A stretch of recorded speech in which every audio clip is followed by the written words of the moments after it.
वृंदावनेश्वरी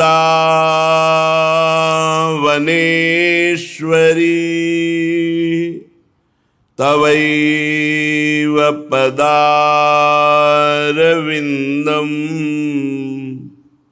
प्रेमामृतैकमकरन्द रसौघपूर्णम्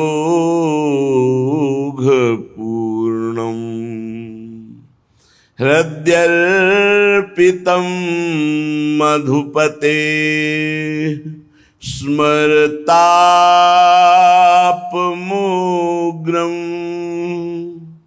निर्वापयत् परम शीतलमाश्रयामि परम शीतल माश्रयामि।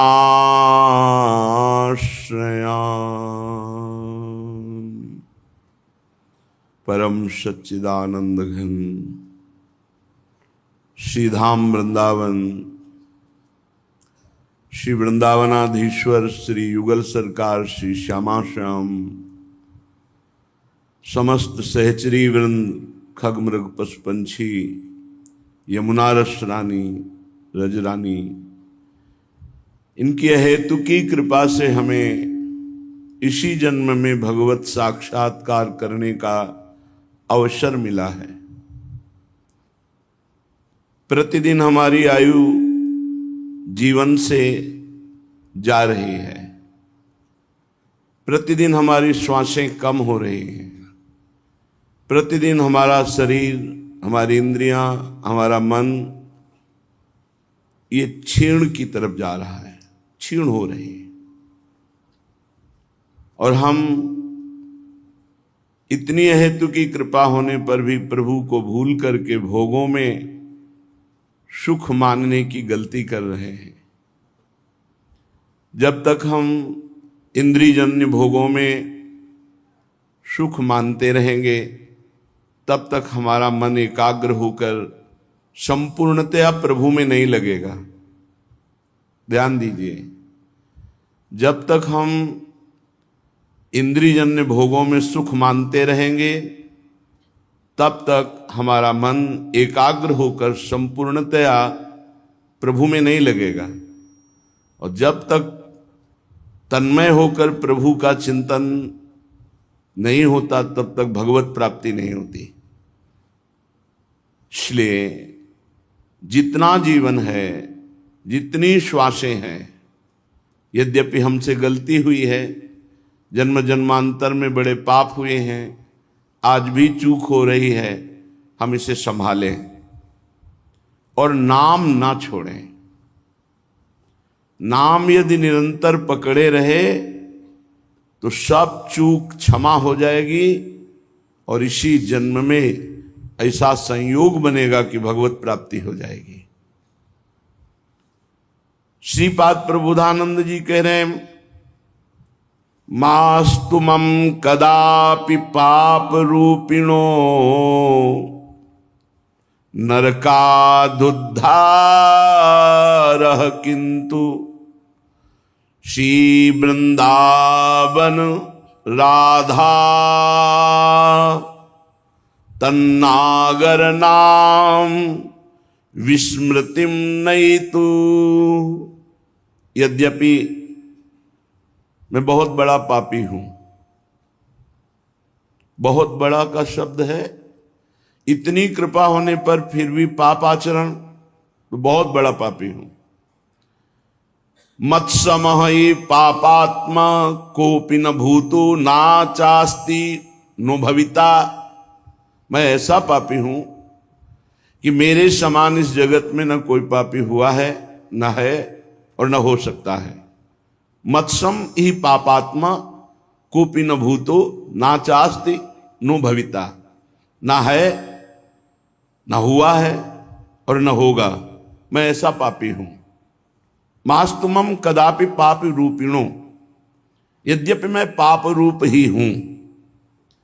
इस श्रीपाद प्रबोधानंद जी अपने लिए नहीं कह रहे, ये महापुरुष जन तदात्म भाव से संपूर्ण चराचर जीवों के लिए करुणा करके बोल रहे हैं कि यदि ऐसा भी पापी हो कि जिसके बराबर न पीछे कोई हुआ है, न आगे कोई होगा, न वर्तमान में कोई है, अगर वो भी जो बिल्कुल नरक पहुंचने की पक्की तैयारी हो गई है, ऐसा पापी है, अगर वो भी श्रीधाम वृंदावन का आश्रय लेकर राधा और तन नागर नाम विस्मृतिम नहीं,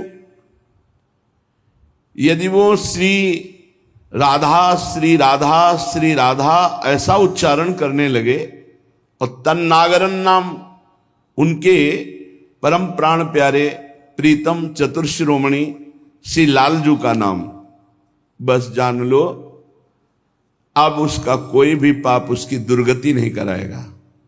राधा वल्लभ राधा वल्लभ, राधा राधा राधा राधा, अगर ऐसा नाम उच्चारण कर रहा है तो अब उसका नरकों से उद्धार हो गया, कोई भी पाप का दंड उसे नहीं मिलेगा। पकड़ो इस बात को।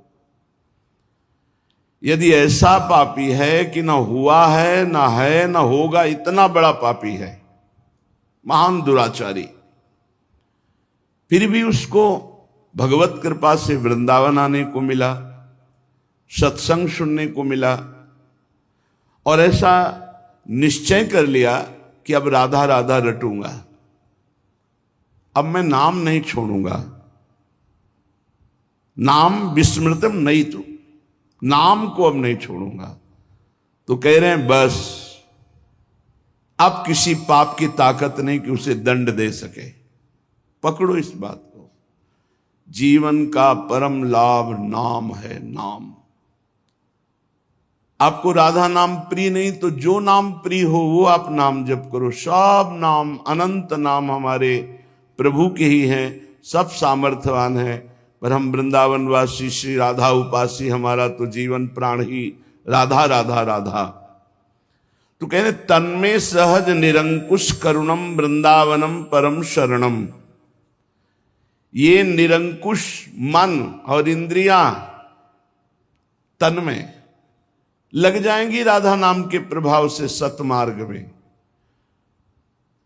बहुत से ऐसे जन हैं जिनके ऊपर कृपा हुई और उन्होंने राधा नाम जपना शुरू किया और अपने जीवन का परिवर्तन खुद देख रहे हैं कि जो 20 वर्ष व्यसन करने वाले लोग हैं वो व्यसनों का त्याग कर राधा नाम के प्रभाव से सतमार्ग में चल रहे हैं। पकड़ लो। कोई भी ऐसा नहीं जिससे पापाचरण न बन जाए। भगवान या भगवान के कारक पुरुष, इन दो को छोड़कर कोई ऐसा सृष्टि में नहीं है जिससे गलती ना हो जाए। सबसे गलती, बड़ी गलती हो जाती, खेल खेल में गलती हो जाती है। अगर हम नाम का आश्रय लिए हैं तो धीरे धीरे हमारी सब गलतियां ठीक हो जाएंगी। इसीलिए हम समस्त साधकों से, उपासकों से, भक्तों से, गृहस्थों से, विरक्तों से, जो जो हमने महापुरुषों से सुना है, शास्त्रों में पढ़ा है, साधन किया है, उसका सार पाया है नाम जप। आपको अगर विश्वास हो जाए तो भटकना बंद हो जाए। जितना नाम जप करोगे उतने गंभीर होते जाओगे। जितना नाम जप करोगे निरंकुश मन और इंद्रियां अंकुश में हो जाएंगी। जितना नाम जप करोगे रूप प्रकाशित हो जाएगा। मन, बुद्धि, चित्त, अहम सब लट्टू हो जाएंगे प्रियालाल के रूप में। कभी भी इनकी ताकत नहीं है कि हट सकें, पंग हो जाएंगे, निकल नहीं सकते। जैसे दूबरी गाय दलदल में फंस जाए तो निकल नहीं सकती, ऐसे प्रेम रस में, जहां रूप रस में जहां फंसा मन, बस फिर तो रूप छके घूमत रहे। तन को तनिक न भान, नारायण दृग जल बहै, यह है प्रेम पहचान।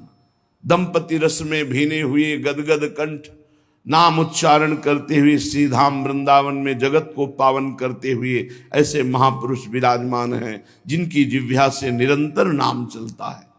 सब साधनों का सर्वश्रेष्ठ साधन नाम, और सब साध्यों की प्राप्ति कराने में समर्थ नाम। नाम से बढ़कर कोई नहीं है, नाम ही है। इसलिए कैसा भी पापी क्यों न हो, यदि नाम लेता है तो प्रभु की प्राप्ति हो जाती है। हमारे यहाँ संध्या आरती के बाद जो प्रार्थना की जाती है उसमें कहा जाता है, कैसे पापी क्यों न हो हरिवंश नाम जो ले, अलक लड़े तीरी झिके महल खवासी दे। कैसा पापी क्यों न हो, यदि वो नाम जप करने लगा तो महारानी जो रीझ करके उसे अपने महल की श्रीअंग सेवा दे देती है।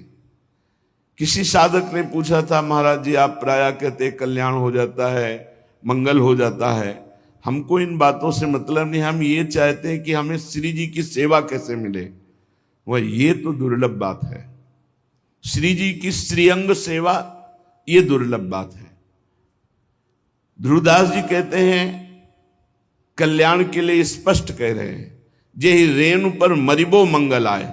अगर वृंदावन में शरीर छूटता है तो उसका कल्याण हो जाएगा, आवागमन चक्र से मुक्त हो जाएगा, लेकिन श्री जी की सहचरी पद को प्राप्त करे इसके लिए फिर आचार्य कृपा, वाणी जी का गायन, श्री जी की श्री अंग सेवा यहां प्रगट में, और आठों पहर यही मांग रहना कि बस मुझे कुछ नहीं, श्री जी की श्री अंग सेवा चाहिए। इतनी कठिन पदवी है सहचरी पद कि संभाव्योपि विरंच नारद शिव स्वयं भुआद्यर्नया। ये भावना भी नहीं कर सकते ईश्वर कोटि के महापुरुष, तो अपने लोगों को कैसे मिलेगा? अपने लोगों को मिलेगा बच्चा बन जाने पर। जब हम आचार्य की शरण में हो जाते हैं तो देखो, कैसे हो पापी क्यों न हो हरिवंश नाम जो ले, अलक लड़ेती रीझ के महल खवासी दे। इस पर चिंतन करो।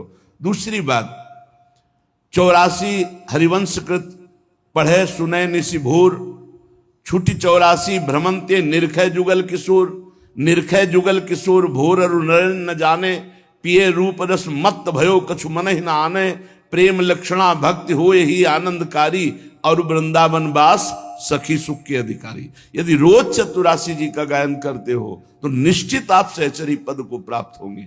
और जो प्रेम सहित हुलसात सेवा श्यामा श्याम की कीजय मन ही भात, दिन दिन प्रति अनुराग सो। यदि प्रेम से भरकर रोज प्रिया प्रीतम की श्रीअंग सेवा करते हो, निश्चित सहचरी भाव की प्राप्ति होगी। अब इन जो सहचरी भाव प्रदान करने वाले वाणी जी हैं, पद हैं, नाम हैं, सेवा हैं, इनको छोड़ करके आप वृंदावन में, तो फिर आपका कल्याण हो जाएगा। लेकिन हम ये नहीं कहते कि आप श्री जी की श्री अंग सेवी बन जाएंगे, आप श्री जी की श्री सहचरी पद को प्राप्त होंगे, ये कठिन बात है। और आचार्य शरणागत से, शरणागत मात्र से नागरी दास जी कह रहे हैं, यहां वेद रसकन की बानी, नागरी दास जी कह रहे हैं, श्री हरिवंश शरण जे आए, तुसी वृषभानु कुंवर नंद नंदन निज कर अपनी चिट्ठी चढ़ाए। अपनी चिट्ठी मतलब निकुंज की, निकुंज के रजिस्टर में उसी समय नाम लिख गया जिस समय हम हरिवंश शरणागत हुए। अब निरंतर हरिवंश शरणागत के धर्माचरण करते हुए नाम वाणी यही हमारे जीवन है, नाम वाणी ही जीवन है। जैसे पक्षी 2 पंखों से आकाश में उड़ता है, ऐसे निकुंज जाने के लिए 2 खास बातें हैं, सेवक शरण सदा रहे, अनत नहीं विश्राम, और वाणी श्री हरिवंश की कई हरिवंश है नाम, या नाम चल रहा है या वाणी गायन चल रहा है, शरणागति हरिवंश महाप्रभु की, निश्चित वो सहचरी पद को प्राप्त होगा। बहुत से ऐसे लीलाएं 42 लीला में हैं जिनके गायन का फल का है सो निश्चय सहचरी पद पावे, निश्चय सो निश्चय सहचरी पद पावे। अब वाणी जी का गायन न करो, नाम जप न करो, वृंदावन वास करो, कल्याण हो जाएगा, पर श्री जी की श्रीअंग सेवा का अधिकार ये दुर्लभ है। इसलिए खूब नाम वाणी में चित्त को लगाइए। चलते हैं श्रीमद् भागवत महापुराण, जिसमें प्रसंग चल रहा है भूत भावन भगवान शंकर का। महामहिम करुणा स्वरूप जगत गुरु, उन्हीं की कृपा से ये विशुद्ध हरि भक्ति प्राप्त होती, अन्यथा किसी की सामर्थ्य नहीं है। जा पर कृपा न करें पुरारी, सो न पाव मुनि भगत हमारी। इस जन्म में ना सही तो किसी जन्म में शंकर आराधना बनी है। बिना शंकर आराधना के भगवान श्री हरि की विशुद्ध प्रेम लक्षणा भक्ति नहीं प्राप्त हो सकती। शिवद्रोही ममदास कहावा, सो नर मोही सपने नहीं भावा। और एक गुपुत मत सबई कहो कर जोर, शंकर भजन बिना नर भगत न पावे मोर। जितने बड़े महापुरुष हुए भगवान शंकर की विशुद्ध कृपा हुई किसी न किसी जन्म में या इसी जन्म में, तो प्रिया प्रीतम की विशुद्ध भक्ति को प्राप्त हुए। पशूनाम पतिम पापनाशम परेशम, गजेन्द्रस्य कृत्यं वसानं वरेण्यं, जटाजूट मध्ये स्फुरद्गांगवारिं, महादेवमेकं स्मरामि स्मरारिं। महेशं सुरेशं सुरारार्तिनाशं, विभुं विश्वनाथं विभूत्यंगभूषं, विरूपाक्षमिन्द्वर्क वह्निर्त्रिनेत्रं, सदानन्दमीडे प्रभुं पंचवक्त्रं, गिरीशं गणेशं गले नीलवर्णं, गवेन्द्राधिरूढ़ं गणातीत रूपं, भवं भास्वरं भस्मनाभूषितांगं, भवानी कलत्रं भजे पंचवक्त्रं, शिवाकांत शंभो शशांकार्धमौले, महेशानशूलिन जटाजूट धारिन, त्वमेको जगद व्यापको विश्वरूप, प्रसीद प्रसीद प्रभो पूर्ण रूप, प्रसीद प्रसीद प्रभो पूर्ण रूप। प्रसंग चल रहा था, देवाधिदेव महादेव आदि गुरु भगवान शंकर का अपमान किया दक्ष ने। जब ये प्रजापति पद में हुए तो सभा हुई, उस सभा में सब महान जन पधारे, भगवान श्री हरि नहीं आए थे। सभा में जब कोई बड़ा सम्माननीय पद या कोई बड़ा महापुरुष पधारे तो खड़ा हो जाना चाहिए हाथ जोड़कर, ऐसी मर्यादा है। सब खड़े हो गए, देवता, अग्नि, देवराज इंद्र और सब लोकपाल, सब। दो नहीं खड़े हुए, भगवान महादेव और ब्रह्मा जी। ब्रह्मा जी पर दृष्टि गई तो दक्ष ने हाथ जोड़कर प्रणाम किया, क्योंकि प्रजापतियों के परमपति परमेष्ठी पद पर विराजमान जगत के पिता हैं। जब दृष्टि महादेव जी पर गई तो उनको बड़ा गुस्सा आया कि हमारा दामाद है, पुत्र के समान है, पर उठकर ना तो अभ्यर्थना वंदना ही की, ना वचन से कुछ बोले, बस कड़ुआ ही कड़ुआ बोलते रहे। पीछे आपने प्रसंग में सुना, जब महादेव जी ने देखा बहुत इधर उधर दोनों तरफ से शाप हो रहा है, तो खिन्न होकर के चल दिए। किंचित उद्विग्न मना युषानुगाह, अपने परिकर के साथ उद्विग्न होकर कि व्यर्थ का क्यों दक्ष ने इतना बड़ा शाप दे दिया, इधर से नंदिकेश्वर ने शाप दिया, व्यर्थ में। बहुत काल व्यतीत हो गया, वो भगवान शिव से बड़ा द्रोह करते थे दक्ष। यद्यपि उनकी लाडली सती जी भगवान शिव की अर्धांगिनी हैं, पर भगवान शिव से द्रोह बढ़ता ही गया दक्ष के हृदय में। सदा विद्विष तोरेवम कालौ वै धीमानयो, उस द्वेष को वो बार बार चिंतन करके नया बढ़ाता गया।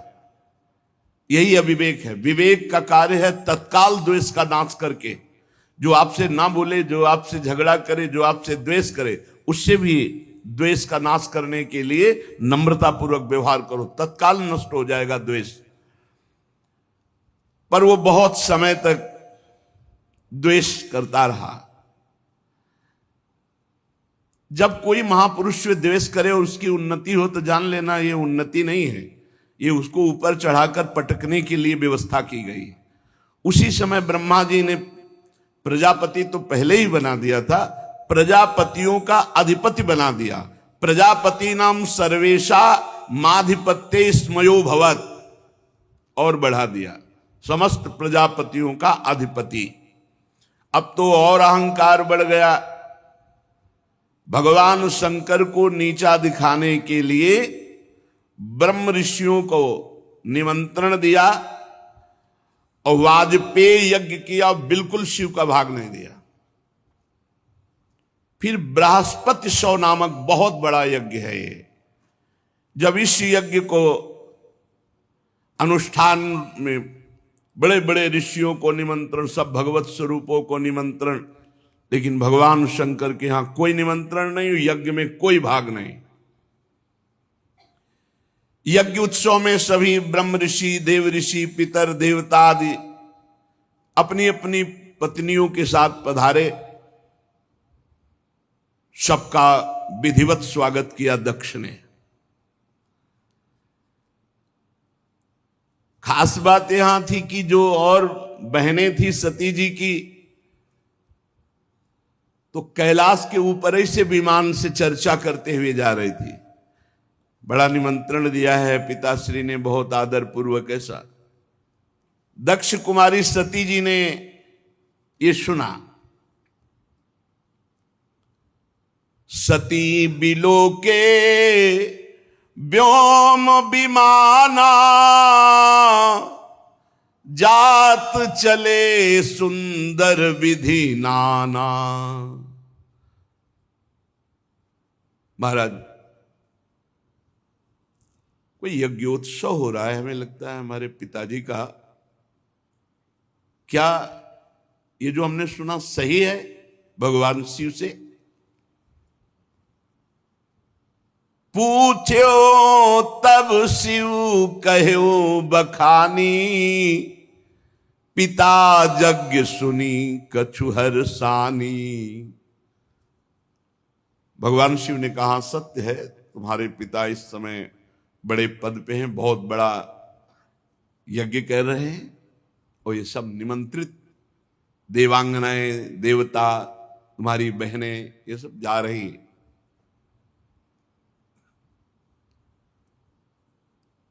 आप प्रभु मेरी भी इच्छा हो रही, मैं भी जाऊं। जो महेशु मोहिया यसु देही, कछु दिन जाई रहो मिसिए। यदि भगवान शिव की आज्ञा हो तो मैं भी उत्सव में सम्मिलित हो जाऊं, वहां जाके दर्शन करूं। पिता भवन उत्सव परम, जो प्रभु आयसु होई, तो मैं जाऊं कृपायतन, सादर देखन सोई। यदि स्वामी का करुणा में प्रभु का आदेश हो तो मेरे पिताजी के यहां बड़ा उत्सव हो रहा है, आपने ही अभी बताया, तो मैं जाऊं, उस उत्सव में सम्मिलित हो जाऊं। क्योंकि जानती भगवान शिव जाएंगे नहीं, बहुत बड़ा द्वेष मानते हैं दक्ष। तो अपने हृदय से वो इतना प्रियता है माता में, पिता में, कि अंबा जी कहते हैं यदि आपका आदेश हो तो मैं जाऊं। अपने स्वामी, अपने प्रीतम से जो द्वेष करता है, अपमान करता है, निंदा करता है, साप दे दिया, अब प्रधानता प्रियतम की होनी चाहिए या पिता पक्ष की? भगवान शंकर ने कहा, कहेहु नीक मोरेहु मन भावा, यह अनुचित नहीं नेवत पठावा। ठीक कह रहे हो, मुझे भी अच्छा लग रहा है, अपने पिता के यहां जाना चाहिए, पर उन्होंने निमंत्रण नहीं दिया। सबको विश्व में निमंत्रण दिया है, पर हमें निमंत्रण नहीं दिया। ब्रह्म सभा हमसन दुख माना, तेहि ते अजहु करहि अपमाना। ब्रह्म सभा में एक बार तब से लेकर अभी तक वो द्वेष ही द्वेष कर रहे हैं और अपमान करते जा रहे हैं। जो बिनु बोले जाहु भवानी, रही न सीलु स्नेहु न कानी। मुझे लगता है कि बिना बुलाए तुम्हें जाना नहीं चाहिए, नहीं तो तुम्हारा सील, स्नेह, शांति, मान, मर्यादा सब भंग हो जाएगी। नहीं जाना चाहिए। तो अंबाजी ने भगवान शिव की तरफ प्रश्नवाचक दृष्टि से देखा। महाराज, सारी बात तो आपकी ही है, यदि आप खड़े हो जाते तो मेरे पिता क्यों नाराज होते और ये समस्या ही ना बनती। भगवान शंकर ने कहा, त्वयोदितम शोभनमेव शोभने, अनाहुता अप्यभियंति बंधुषु। सुंदरी, तुम कह सकती हो कि उठ के खड़े होना, प्रणाम करना, अभ्यर्थना करना, आपने क्यों नहीं किया? देहाभिमान से उत्पन्न हुए अहंकारी को हम कभी सम्मान नहीं करते। भगवान शिव क्या कह रहे? देहाभिमान जिसके छाया है, ऐसे अहंकारी, मदाभिमानी, द्वेषी, इनका हम सम्मान नहीं करते। विद्या, तपस्या, धन, सुदृढ़ शरीर, जवान अवस्था और उच्च कुल, ये 6 सत्पुरुषों में तो गुण का काम करते हैं, पर यही अगर नीच स्वभाव वालों में आ जाएं तो अभिमान बढ़ा देते हैं और दोष का काम करते हैं। उनकी विवेक शक्ति नष्ट हो जाती है और वो महापुरुषों का भी अपमान कर देते हैं। इसी से जिन्हें तुम अपना बांधव समझ रही हो, वो हमें शत्रु समझ रहे हैं। तुम्हें नहीं जाना चाहिए। बाण से बिंदने पर हृदय में उतना कष्ट नहीं होता जब प्रियजनों के द्वारा वाणी से हृदय भेद दिया जाता है।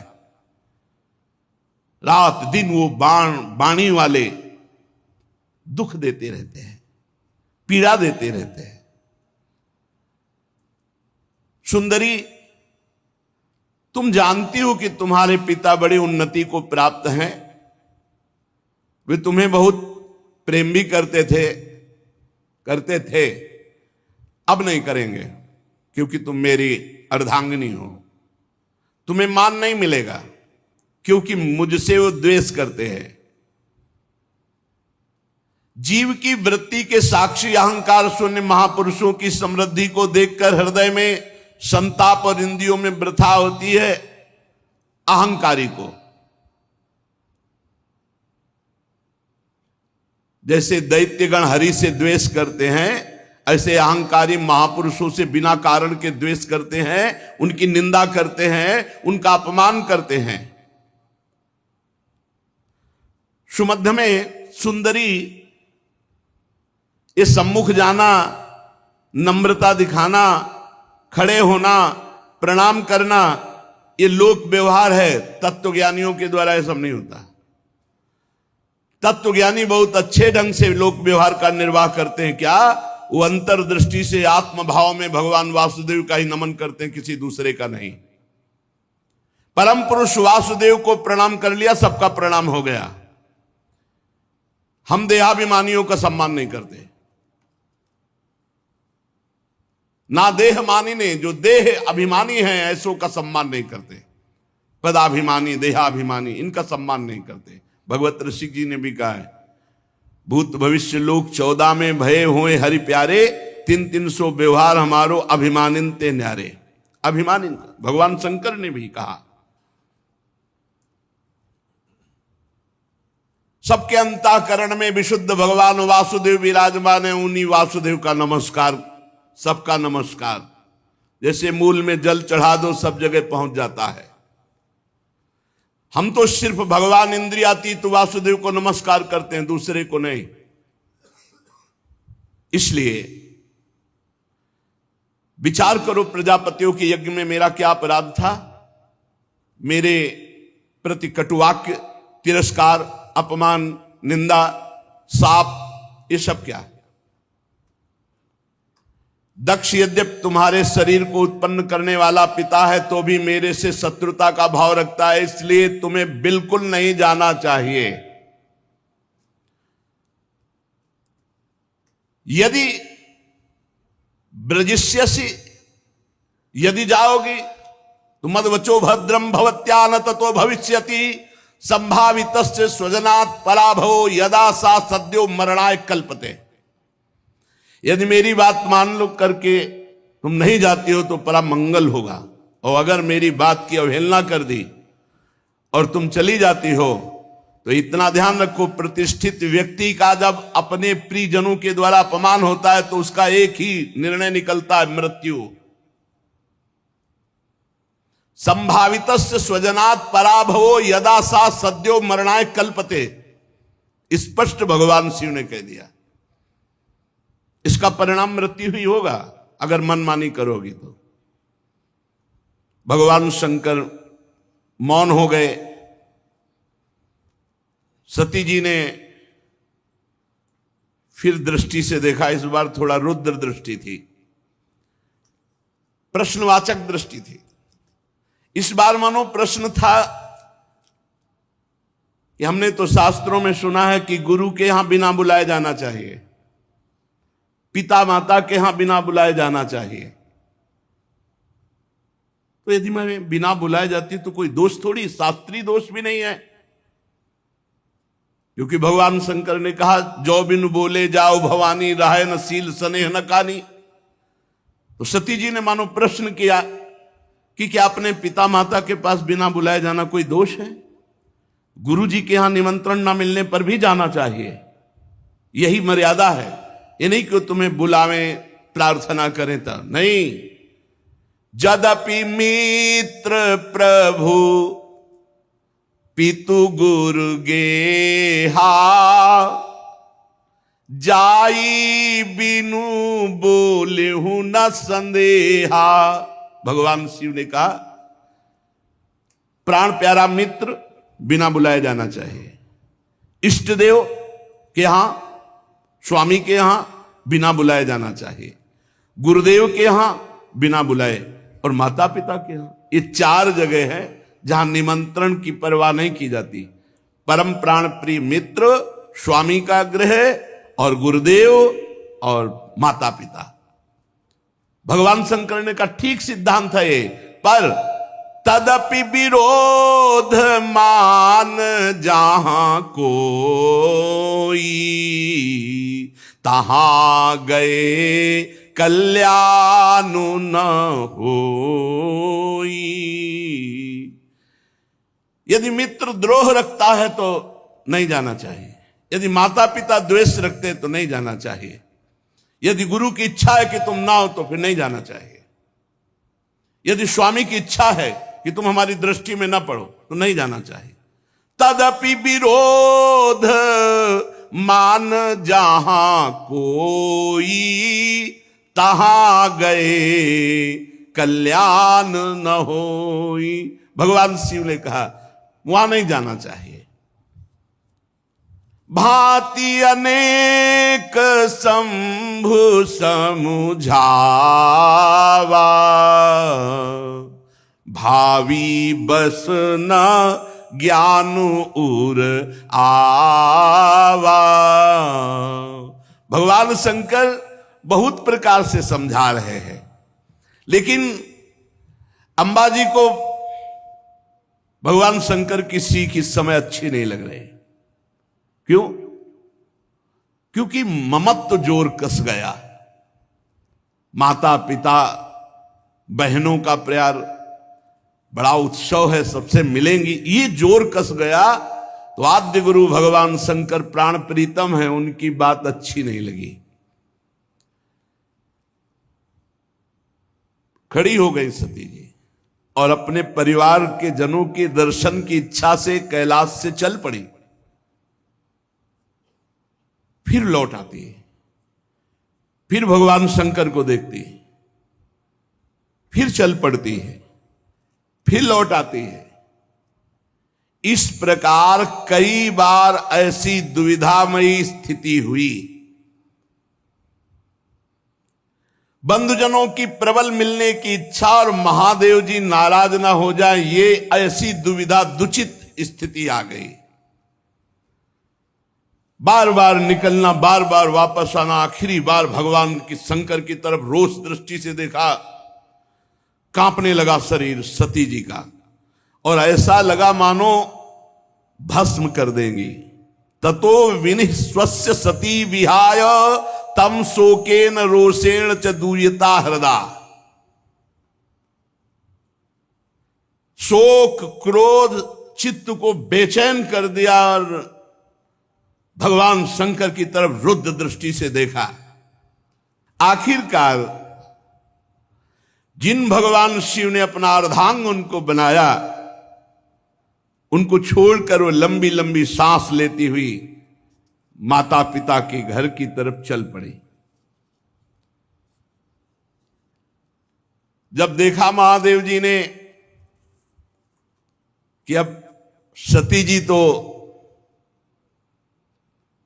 रुकेंगे ही नहीं, तो कई हजार रुद्रगणों को आदेश किया और अपने निजी वाहन वृषभराज नंदकेश्वर को आदेश किया, जाओ तुरंत जाओ। हजारों भगवान शिव के पार्षद माता जी से विनय की कि वाहन पर विराजमान हो। अपने वाहन पर नहीं माता जी जा रही, भगवान शिव के वाहन नंदकेश्वर वृषभराज पर विराजमान हुई। मैना पक्षी गेंद दर्पण जितना सामग्री श्रृंगार की, श्वेत छत्र चंवर माला राजचिन्ह दुंदुभी शंख बांसुरी और हजारों की संख्या में शिव पार्षद आसपास से, ये भगवान शिव ने अपनी तरफ से। माता जी आखिरी बार तो बहुत रुद्र दृष्टि देख करके गई। अब जब सेवकों के साथ यज्ञशाला में प्रवेश किया तो वहां ब्राह्मण लोग वेद ध्वनि उच्च स्वर से होड़ लगी हुई थी। देखा स्वर्ण डाब चर्म आदि के जो मिट्टी काठ आदि के पात्र अलग अलग, सब देवताओं का भाग, सबकी व्यवस्था, लेकिन पूरी यज्ञ में कहीं भी भगवान शंकर का कोई स्थान नहीं, कोई भाग नहीं। सती जी को जे ही दक्ष ने देखा तो बड़े क्रोध दृष्टि से देखा और कोई आदर नहीं, कोई बातचीत नहीं। सती जी ने देखा, अरे मेरे प्रीतम का कहीं यज्ञ में कोई भाग नहीं और ये पिता होकर मेरे साथ ऐसा बर्ताव। बहनें जो बड़ी मुस्कुराती हुई एक उपहास जनित ऐसे, निमंत्रण तो गया होगा आपके पास। सती जी के हमारे पास, हमारे लिए तो वाहन भी गया था, व्यवस्था भी गई थी, अच्छा भले आ गए। उपहास। केवल एकमात्र सती जी की माता वो सहृदय प्रेम से मिली। सादर भले ही मिली एक माता, भगिनी मिली बहुत मुस्काता। दक्षिण कछु पूछी कुशलाता, सती बिलो की जरे सब गाता। सती जाई देख्यू जब जागा, कतहु न दीख शंभु कर भागा। तब चित चढ़े ऊ जो शंकर कहे ऊ, प्रभु अपमान समुझी उर दहेऊ। सती जी ने देखा कि बहनें मुस्कुरा करके मिल रही हैं, पिता तो देखते ही जल गया और भगवान शंकर का कहीं कोई भाग नहीं।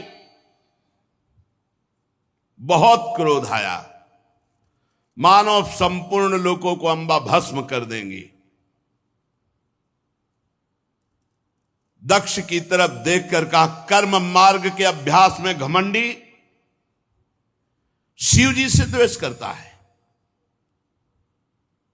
तब तक मर्यादा रहती जब तक इष्ट पर प्रहार न हो। अगर इष्ट के संबंध पर प्रहार हो तो जैसे पिताश्री कह के बात करने वाले प्रहलाद जी ने दैत्यराज कह के बात किया, ऐसे का कर्म मार्ग के अभ्यास में लगा हुआ घमंडी तो भगवान शिव से दोह करता है। लड़खड़ा रही थी क्रोध में वाणी अंबा जी की, तू पिता है, क्या तू जानता है भगवान शंकर से बड़ा कोई सृष्टि में है? नायस्य लोके त्यतिसायनः प्रियस्तथा प्रियो देह भृताम प्रियात्मना तस्मिन् समस्तात्मनि मुक्त वैरिके रीते भवंतम कतमः प्रतीपयेत। तू जानता है जिनका न कोई प्रिय है ना प्रिय है, सदैव अपने आत्म स्वरूप में निमग्न रहते हैं, उनसे वैर किया तूने। सर्व कारण परमेश्वर भगवान शिव से तेरे जैसा घमंडी और कौन हो सकता है जो वैर करे? ब्राह्मणों, तुम लोग दोष देख रहे हो फिर भी यज्ञ करा रहे हो। साधारण पुरुष ऐसा नहीं कर सकता। जिस यज्ञ में भगवान शिव का भाग नहीं दिया गया, अहंकार पूर्वक करता है, वो यज्ञ कैसा? इसका मतलब तुम सब दंड के भागी बनोगे।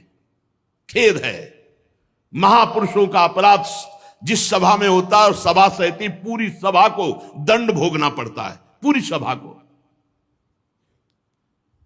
जो दुष्ट मनुष्य स्वरूप इस शरीर को आत्मा मानता है और भगवान शिव से या महापुरुषों से द्रोह करता है, निंदा करता है, उसका सर्वनाश निश्चित होता है। महापुरुष नहीं करते कुछ, उनकी चेष्टा पर ध्यान भी नहीं देते, परंतु उनके चरणों की धूल उस महान अपराधी को भस्म कर देती, नष्ट कर देती है। महापुरुषों की निंदा जैसा जघन्य कार्य इन देहाभिमानी को ही शोभित होता है। शिव, ये दो अक्षर एक बार जिसकी मुख से निकल जाए तत्काल समस्त पापों का नाश करके परम पद प्रदान कर देते हैं। शिव, भगवान शंकर की आज्ञा का कोई उल्लंघन त्रिभुवन में कर सके? पवित्र कीर्ति मंगल में मेरे स्वामी शंकर से द्वेष करता है पिता तू अमंगल रूप है, तेरा सर्वनाश निश्चित है। अंबा जी बोली, अरे भगवान शिव तो महापुरुषों के भी महापुरुष है, जिनका मन मधुकर ब्रह्मानंद रस में डूबा रहता है, जिनके चरणों की सेवा के लिए सनक सनंदन सनातन सनत कुमार बड़े बड़े ब्रह्म ऋषि याचना करते हैं। उन विश्वबंधु विश्व आत्मा भगवान शिव से वैर तेरे जैसा अहंकारी ही कर सकता है। अरे भगवान शिव स्मशान भूमि की चिता को लगाते हैं, नरमुंडों की माला पहनते हैं, जटा बिखेरे भूत पिशाच साथ रखते हैं, पर उनके चरणों से गिरे हुए निर्माल्य को ब्रह्मा आदि बड़े बड़े देवता मस्तक पर धारण करते हैं। निरंकुश, धर्म मर्यादा विहीन, अय दक्ष, जब मेरे स्वामी ये कहेंगे आओ दक्षायणी, तो मैं सुन नहीं पाऊंगी, क्योंकि शरीर से तेरा संबंध है और तू मेरे प्रीतम से द्रोह करता है, निंदा करता है।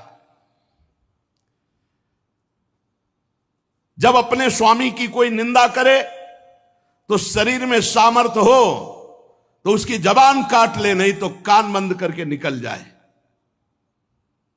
अंबा जी कह रहे, करुणौ पिधाय निर्याद्यत कल्प ईशे धर्मा वितर स्तृणभिर नभिरस्य माने छिंदात प्रसई रुसती मसतीम प्रभुश्चे जिभ्याम। या तो कान में अंगुली डाल करके सभा से निकल जाए और या उसकी जबान काट दे जो अपने इष्ट की, अपने स्वामी की निंदा कर रहा हो। बकवाद करने वाली अमंगल रूप दुष्ट जिभ्या को काट डाले। दोनों इस समय मैं नहीं कर सकती। ना कान में अंगुली डाल के यहां से जा सकती हूं और ना तेरी जबान काट सकती हूं, इसलिए मैं अपने प्राण तो दे सकती हूं। सती जी ने कहा, भगवान नीलकंठ शिव की निंदा करने वाले, तेरे से शरीर संबंध रखता है कि तू पिता कहलाता इस शरीर का। तो जैसे कोई भूल से गंदी वस्तु खा ली जाए तो उसे वमन किया जाता है, ऐसे भूल से मैं तेरे यहां पुत्री हुई हूं आकर, और तू मेरे प्रीतम का द्रोही है, इसलिए मैं इस शरीर को नहीं रखूंगी, क्योंकि शरीर तेरे से संबंध रखता है। महामुनि जिनके चरणों का आश्रय लेकर स्वरूप में रमण करते हैं, जो विधि निषेध से परे तत्व है, उन प्रभु शिव की अवहेलना। अरे अज्ञानी, तुझे पता नहीं मेरे प्रीतम शिव क्या है। पिताजी, यदि तू ये नहीं जानते हो कि भगवान शंकर परब्रह्म परमात्मा हैं, तो हमारा ऐश्वर्य भी तुम नहीं जान सकते हो। हमारा ऐश्वर्य सिर्फ आत्मज्ञानी महापुरुष जानते हैं, क्योंकि भगवान शिव सदैव वट वृक्ष के नीचे रहते हैं। चिता की राख, मुंडों की माला, चंद्रमा मस्तक पर, गंगा जी जटाओं पर, हर समय ध्यानस्थ या भगवत चर्चा परायण, कोई लौकिक सामग्री नहीं। और जो झुका उसे विश्व बंदनी बना दिया, महाऐश्वर्य में बना दिया। सती जी कहती, पिताजी हमारा ऐश्वर्य अव्यक्त है। आत्मज्ञानी ब्रह्मबोध संपन्न महापुरुष हमारा ऐश्वर्य जान सकते हैं, तुम्हारे जैसे देहाभिमानी नहीं। ये यज्ञशालाओं में यज्ञान से तृप्त होकर प्राण पोषण करने वाले एक कर्मठी देवता या तुम्हारे जैसे यज्ञ करता मेरे स्वामी के वैभव को नहीं जान सकते। भगवान शंकर का अपराध करने वाले अपराधी आपके इस शरीर से उत्पन्न हुए निंदनीय देह को अब एक क्षण मुझे नहीं रखना। लज्जा आती ही मुझे इस शरीर पर कि मैं दक्ष पुत्री हूं। मेरे प्राण प्रीतम शिव का अपराध करने वाले, तुझे धिक्कार, और तेरी पुत्री कहलाने वाले शरीर को धिक्कार। अगर मैं वापस जाती हूं, भगवान शिव कहेंगे, आओ दाक्षायणी, दक्ष पुत्री आओ, ये मैं नहीं सुन सकती। ये मैं नहीं सुन सकती कि भगवान शिव का अपमान करने वाले शरीर से हमारा संबंध है। उत्तर दिशा की तरफ मुख करके मौन होकर बैठ गई, आचमन किया, पीला वस्त्र ओढ़ा, आंख मूंद करके योग मार्ग में स्थित हुई। तत्काल आसन बांधकर प्राणायाम, प्राणवायु को नाभि चक्र का भेदन करते हुए उदान वायु को नाभि चक्र से ऊपर उठा करके अनिंदिता महामहिमामयी सती हृदय स्थित वायु को कंठ मार्ग से भ्रकुट के बीच में लाकर और सबके परम पूजनीय अपने प्राण प्रीतम भगवान शंकर का ध्यान, और ध्यान करते हुए अंदर से मांगा, बार बार मेरा जन्म हो और मेरे पति जगत गुरु भगवान शंकर हो। अंतिम समय ध्यान में यही मांगा कि बार बार मेरा जन्म हो और हर जन्म में हमारे पति जगत गुरु भगवान शंकर हो। बस भगवान शंकर के ध्यान में तन्मय होकर सब कुछ भुला दिया। यहां तक ये भूल गई कि मैं दक्ष पुत्री सती हूं, सब विस्मृत, केवल शिव। तुरंत आग लग गई, चरणों से लेकर पूरे शरीर में आग लग गई। भगवान शिव के चिंतन में तन्मय और अपने प्राण त्यागने की जे भी धारणा की तो योगाग्नि प्रकट हो गई अंबाजी के शरीर में। हाहाकार मच गया, पूरे शरीर में दिव्य आग। समस्त देवता जो यज्ञ में सब कोलाहल मच गया, भागे सब इधर उधर भागे कि अब तो आतंक हो जाएगा, अब तो सर्वनाश का खेल होगा। क्योंकि सती जी ने शरीर छोड़ दिया तो रुद्रगण कैसे किसी को चैन से रहने देंगे। जो बड़े बड़े याज्ञिक थे उन्होंने कहा, अरे ये दक्ष के दुर्व्यवहार से कुपित होकर देवादिदेव महादेव की प्रिया सती ने अपने शरीर को त्याग दिया। अरे देखो, सारे चराचर के जीव इस दक्ष प्रजापति की संतान है, फिर भी एक कैसा दुष्ट है, अपनी पुत्री शुद्ध हृदया सती का आदर नहीं किया, भगवान शिव का ऐसा निरादर किया कि उसने प्राण त्याग दिया। बड़ी सब बातें होने लगी। अरे कम से कम जब शरीर छोड़ रही थी उस समय शंकर द्रोही रोक देता, लेकिन इसने तो बात ही नहीं की। जेव ही ये सूचना, यज्ञ मंडप के बाहर शिव पार्षद खड़े थे, शिव पार्षदों को सूचना मिली, हाहाकार मचा हुआ, सती जी ने अपने शरीर में योगाग्नि प्रकट कर ली। अब तो उठा उठा करके पटकने लगे जितने भगवान शिव पार्षद थे, जो मिले पंडित यजमान, जो भयंकर रुद्र लीला। महाराज सर्व समर्थ भृगु जी ने देखा यज्ञ में तो विघ्न डाल दिया, तो उन्होंने अपहृतम रक्ष इस मंत्र का उच्चारण करके जय स्वाहा दक्षिणाग्नि में आहुति दी, तो रिभु नाम के महान बलवान देवता प्रकट हुए तत्काल मंत्र के बल से, और बड़े तेजों में ब्रह्म तेज से संपन्न। और उन्होंने जलती हुई लकड़ी जो मिला उठा उठा कर भगवान शंकर के गणों की पिटाई करके भगा दिया यज्ञ रक्षा के भृगु जी के मंत्र से। उधर देवर्षि नारद जी भगवान शंकर शांत बैठे हुए थे। हर हर महादेव, नारायण नारायण नारायण। भगवान शंकर ने आंख खोला, बोले प्रभु बड़ा मंगल हो गया, दक्ष ने आपका भाग नहीं दिया यज्ञ में, और माता जी से बात भी नहीं की। आपकी निंदा, आपका अपमान ना सह सकने के कारण सती देवी ने योगाग्नि के द्वारा अपने शरीर को भस्म कर दिया। और आपके पार्षद जब उनको दंड देने लगे तो भृगु जी ने रिभुओं को मंत्र के द्वारा इतना प्रबल पार्षद रूप प्रकट किया कि आपके पार्षदों को मार के भगाया वो आ रहे हैं। भगवान शंकर उस समय सती का भस्म होना, पार्षदों का अपमान, तो क्रुद्धा सुदृष्टोष्ठ पुटः साधूर्तिजटाम। भगवान शिव क्रोध से ओठ चबाने लगे और जटाएं से बिखेर ली, और एक जटा पकड़ी जो बिजली की तरह चमक रही थी और उखाड़ कर पृथ्वी पर पटक दिया एक जटा को। जे ही पटका तो इतनी जोर का अट्टहास हुआ मानो विश्व का विनाश हो जाएगा।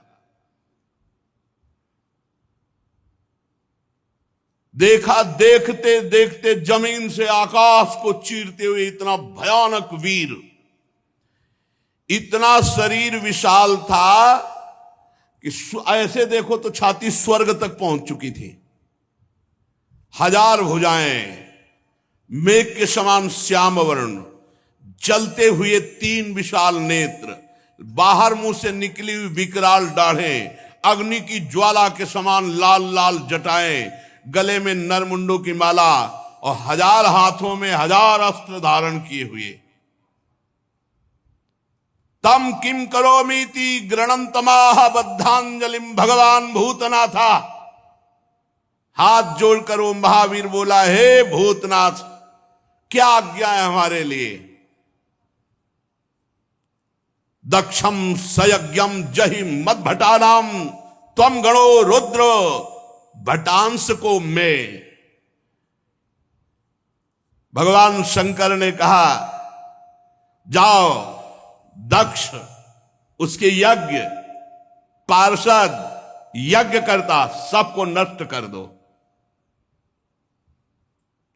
देवादिदेव भगवान शंकर जे भी ऐसी आज्ञा दी, उस महावीर पार्षद का नाम वीरभद्र, भगवान शंकर के चरणों को स्पर्श करके परिक्रमा करके चलने को जैसे ही अगला कदम रखा मानो भूकंप आ गया। इतना विशाल का शरीर, ऐसा मालूम होने लगा मानो भूकंप आ गया। बड़े वेग से कुछ ही क्षण में सिंहनाद दहाड़ करते हुए यज्ञ मंडप की तरफ, 1000 हाथों में और अस्त्र तो है, भगवान शंकर का विशेष त्रिशूल हाथ में लिए हुए, मानो त्रिशूल संसार का संहारकारी मृत्यु ही त्रिशूल रूप धारण किए हो। हजारों सेवक और पीछे चल रहे रुद्रगण, आगे वीरभद्र। वीरभद्र के पैरों की धमक से पृथ्वी हिल रही थी। ऋत्वज यज्ञशाला में जजमान सदस्य ब्रह्म ऋषि धमक से समझ गए कुछ गड़बड़ होने वाला। अट्टहास सुनाई दिया, धूल दिखाई दी, तो जो चतुर विद्वान ब्रह्म ऋषि थे तो उन्होंने कहा कि अभी निकल लो। जो कुछ समझदार थे तो लघु शंका के बहाने, और जो थे कि मैं मंत्र के द्वारा अब देवता प्रकट करूंगा फिर रुद्रगणों की, अब वो बात नहीं थी, क्योंकि ये और कोई नहीं, महाकाल स्वयं रूप धर के वीर रुद्र का। जब वो चल रहे थे तो ऐसा लग रहा था आंधी तूफान चल रहा है, इतनी धूल उड़ रही थी, जटाएं ऐसी चमक रही थी मानो बिजली चमक रही हो, अट्टहास गर्जना। दक्ष पत्नी प्रसूति अन्य स्त्रियों से व्याकुल होकर कहने लगी कि अब सर्वनाश निश्चित है, क्योंकि सती का तिरस्कार हुआ, महादेव जी को पता चल गया। भगवान शिव के अनादर का परिणाम अभी सर्वनाश शुरू हो जाएगा, मुझे अनुभव हो रहा है। इतने ही में प्रलय काल उपस्थित, जटाजूट बिखेरे हुए, शस्त्रास्त्रों से सुसज्जित और सामने तांडव करते हुए और रुद्रगण और विशाल काय शरीर वीरभद्र, मेघ गर्जना के अट्टहास से 10 दिशाएं कंपायमान कर दी। बार बार शिव शिव वीर रुद्र पुकारते, मानो विधाता ने साक्षात काल की रचना की हो विनाश के लिए। जो महात्मा जन ब्रह्म ऋषि भाग नहीं पाए, वो एक दूसरे की तरफ दया की दृष्टि से देख रहे थे। कोई मंत्र है, उच्चारण करो, अब बचाओ। इसी समय दौड़ करके रुद्र सेवकों ने संपूर्ण यज्ञ मंडप को, जो लघु शंका के लिए निकल गए थे तो बड़े प्रवीण थे, घेर लिया और भगवान शिव के जो गण हैं, किसी का मुख मगरमच्छ जैसा, कोई भूरे रंग का, कोई बौना, कोई कैसे कैसे भगवान शिव के गण हैं। जितने वहां थे, किसी को मुख में डाला, किसी को मसला, किसी को काटा, किसी को मारा, वहां हाहाकार मचा। किसी ने यज्ञशाला के खंभों को तोड़ दिया, किसी ने यज्ञ के पश्चिम भाग को नष्ट कर दिया, किसी ने सभा मंडप को, किसी ने उत्तर भाग को, किसी ने यजमान गृह को, किसी ने पाकशाला को, किसी ने यज्ञ के पात्र जो देवताओं के भोग, लघुशंका का यज्ञ नष्ट हो, दक्ष नष्ट हो और संपूर्ण सभा को दंड मिले, ये भगवान शिव का आदेश है। जो अग्नियां घी से तृप्त लघुशंका, पेशाब, हर देवता को दंड मिल रहा है। यहां भगवान शिव का तांडव शुरू। रुजुर यज्ञ पात्राणि तथैकेगाग्नीन नाशयन कुंडेषु मूत्रयन केचिद भिर्दुर्वेद मेखला। कोई यज्ञ कुंड में पेशाब कर रहा है, कोई वैदिक जो मंत्रों से मेखला सूत्रों से सुरक्षित रखा गया तोड़ दिया। कोई भी अग्नि वहां सुरक्षित नहीं थी जिसमें लघु शंका न की, सब बुझा दी। और जो बड़े बड़े ऋषि शुरुआत लिए थे, पकड़ पकड़ के दाढ़ी मार पिटाई दक्षगण। भगदड़ मच गई पूरी यज्ञशाला में। जो देवता भागे उठा के पटक दिया। मणिमान जी ने भृगु जी को, जो देवता विभू प्रकट किए थे, बांध लिया, उठा के पटक दिया और छाती में धर करके चरण उनकी दाढ़ी उखाड़ी। चंडीस ने पूखा को जब वो साप दे रहे थे ना, देखते जो हंस रहे थे, और जब सती जी नाराज होके बोल रही थी तब हंस रहे थे, तो चंडीस ने पहला घूंसा मारा कि 32 उनके बाहर निकल आए। जो पूषा देवता थे, नंदीश्वर ने भग देवता को पकड़ा हो, आंख दिखा दिखा के दोनों आंखें फोड़ दी। और वीरभद्र ने प्रजापति दक्ष को ऐसे जैसे बाज अपने पंजे में पकड़ लेता छोटे पक्षी को, ऐसे दक्ष प्रजापति को पकड़ा। भगवान शंकर के रुद्रों की जो सेना थी, भयंकर लीला शुरू हुई। बड़े बड़े देवता गिरा के मार पत्थर कुचल रहे हैं।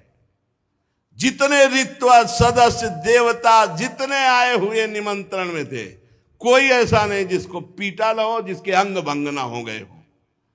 भगदड़ मच गई पूरी, किसी को भागने नहीं दिया, आसपास से घेरे हुए। भृगु जी शुरुआ हाथ में लिए थे।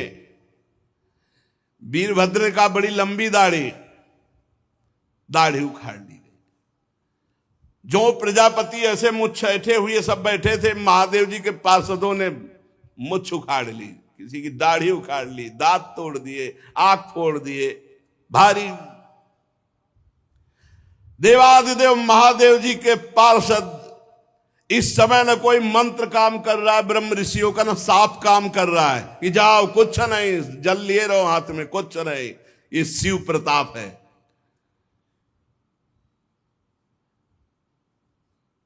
महादेव जी के जो कटु वचन सुन रहे थे कानों में, काने छेद दिए।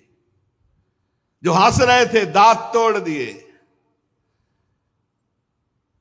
वीरभद्र उठा के पटक दिया दक्ष को, छाती पे घुटना रखा।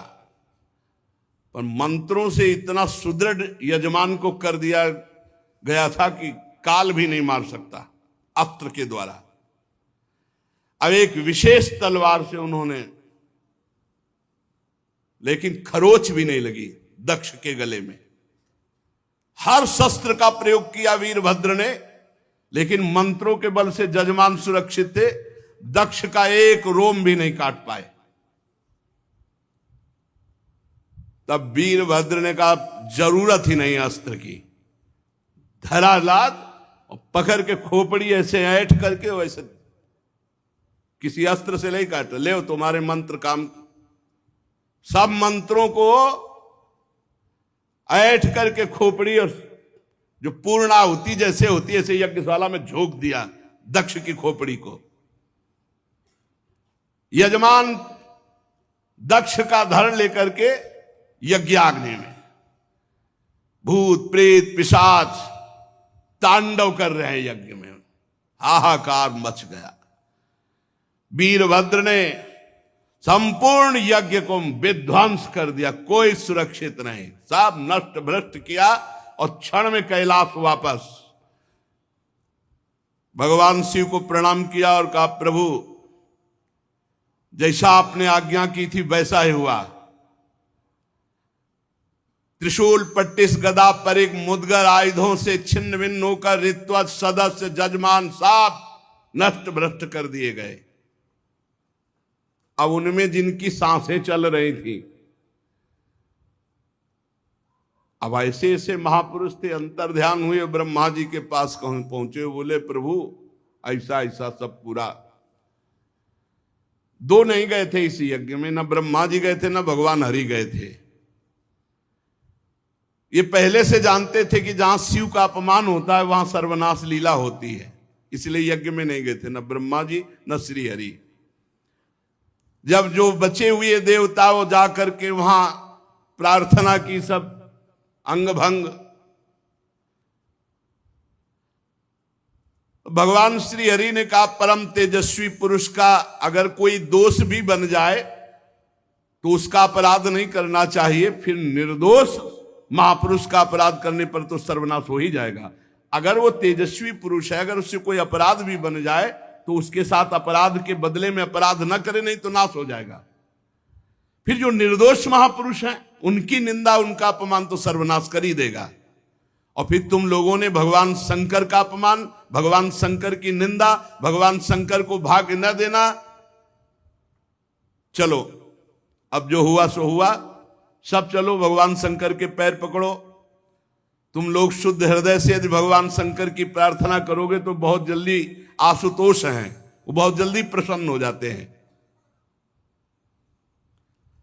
दक्ष के दुर्वचन, दक्ष का अपमान, प्रिया सती का वियोग, इसलिए तुम यदि मंगल चाहते हो, दूसरा संकल्प ना बनने पावे, सब चलो भगवान शंकर के पैर पकड़ो, चल के क्षमा अपराध मांगो। अगर दूसरी बार कुपित हो गए तो लोकपालों के सहित लोक के लोक भस्म हो जाएंगे, किसी की ताकत नहीं कि बचा सके। भगवान ने ऐसा कहा। भगवान रुद्र परम स्वतंत्र हैं, उनकी सामर्थ्य को न तो कोई ऋषि मुनि जानता, न कोई देवता जानता है, न देवराज इंद्र जानते हैं, न यज्ञ स्वरूप और कोई, और यहां तक कि मैं स्वयं नहीं जानता हूं क्यों कितने सामर्थ्यशाली हैं। इसलिए एक ही उपाय है, चलो सब चरण पकड़ लो भगवान शंकर की।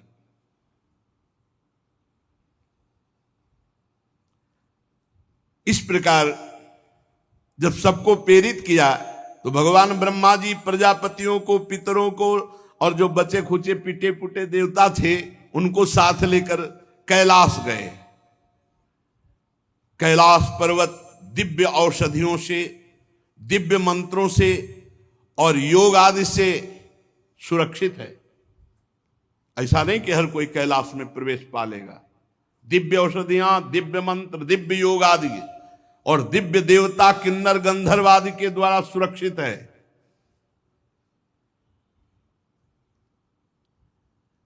मणिमय शिखर कैलाश पर्वत के विभिन्न दिव्य धातुओं से युक्त है।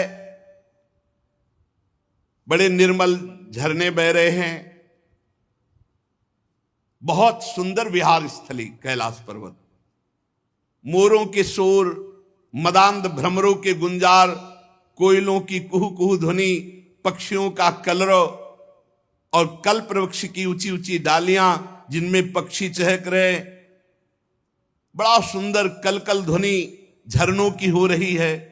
मंदार, पारिजात, सरल, तमाल, साल, ताड़, कचनार, असन, अर्जुन, इनके बड़े बड़े वृक्ष हैं। आम, कदम्ब, नीप, नाग, पुन्नाग, चंपा, गुलाब, अशोक, मौलसिरी, कुंद, कुर्बक, सुनहले शतपत्र, कमल, इलायची, मालती की मनोहर लताएं, कुब्जक, मोगरा, माधवी की बेले, ये बहुत सुंदर, ये सब देवता लोग देखते हुए जा रहे हैं। कटहल, गूलर, पीपल, पाकर, बड़, गूगल, भोज वृक्ष, औषधि जाति के पेड़, केले, नाना प्रकार के सुपारी, राजपूग, जामुन, खजूर, आमड़ा, आम, पियाल, महुआ, लिशौड़ा, ये बड़े बड़े वृक्ष। सरोवर सुंदर सुंदर जिनमें उत्पल, कलहार, शतपत्र, सहस्त्रपत्र के कमल खिले हुए हैं। झुंड के झुंड पक्षी वहां भ्रमण कर रहे हैं। हरिन, बानर, जंगली सुअर, सिंह, रीछ, शाही, नीलगाय, सरब, बाघ, कृष्ण मृग, भैंसे, करणांत, एक पद, अश्वमुख, भेड़िया, कस्तूरी मृग, ये सब झुंड के झुंड बनाकर, और देखा कि उसके चारों ओर नंदा नाम की दिव्य नदी, जिसमें केवल देवी सती ही स्नान करती थी। परम पवित्र कैलाश पर्वत की रमणीयता को देवता बड़े आश्चर्यचकित होकर देखते हुए जा रहे। वहां अलका नाम की एक सुरम्यपुरी सौगंधिक वन देखा, जिसमें सुगंध फैलाने वाले सौगंधिक नाम के कमल खिले हुए थे। नंदा और अलकनंदा नाम की दो नदियां कैलाश के आसपास, तीर्थपाद श्री हरि के चरण रज के संयोग से अत्यंत पवित्र अलकनंदा देवगंगा, अलकापुरी चांदी सोने बहुमूल्य मणियों सैकड़ों विमानों से छाई। इसके बाद जैसे बिजली चमकती है ऐसे तेजों में शिखर कैलाश के। कुबेर भगवान के सेवक शंकर जी के हैं। अलकापुरी कुबेर की राजधानी है। उसको छोड़कर जब आगे बढ़े तब देखा 100 योजन ऊंचा बट वृक्ष, 100 योजन ऊंचा, 100 योजन 400 कोस, सायोजन सतोत्सेधा पादो न विटपायतः। 100 योजन ऊंचा बट वृक्ष, 400 कोस ऊंचा, 75 योजन चारों तरफ डाले, 75 योजन 75 योजन 75 योजन 75 योजन चारों तरफ। और हर ऋतु बट वृक्ष के नीचे, कहीं वर्षा ऋतु, कहीं शरद ऋतु, कहीं शिशिर ऋतु, हर ऋतु ये भगवान शिव का बैठने का बट वृक्ष है। 100 योजन ऊंचा, 75 योजन की चारों तरफ डाले और 6 ऋतुएं, और पूरे वट वृक्ष में एक भी घोंसला नहीं, एक भी पक्षी नहीं बैठेगा। भगवान शिव का ये वास स्थल, ये महायोगमय वट वृक्ष है। सब ब्रह्मा आदि देवताओं ने देखा भगवान शंकर विराजमान है, शांत स्वरूप गौर वर्ण। भगवान भूतनाथ का श्रीअंग बड़ा ही आकर्षणकारी गौर वर्ण। सनक सनंदन सनातन सनत कुमार और सिद्धगण और कुबेर और भी बड़े बड़े ब्रह्म ऋषि सब हाथ जोड़े बैठे हुए हैं। देवर्षि नारद सनातन ब्रह्म के विषय में कुछ प्रश्न किया है, उसका उत्तर भगवान शिव दे रहे हैं। भस्म त्रिपुंड, जटा मृगचर्म, मस्तक पर चंद्रकला धारण किए हुए बैठे हुए भगवान शिव। बड़ा सुंदर रूप है ये। जो स्वरूप इस समय बताया जा रहा है, कृतोरौ दक्षिणे सभ्यम पाद पद्मम च जानुजी, ये हमारे ध्यान का विषय था। बाहुम प्रकोष्ठे क्षमाला मासीनम तर्क मुद्रया।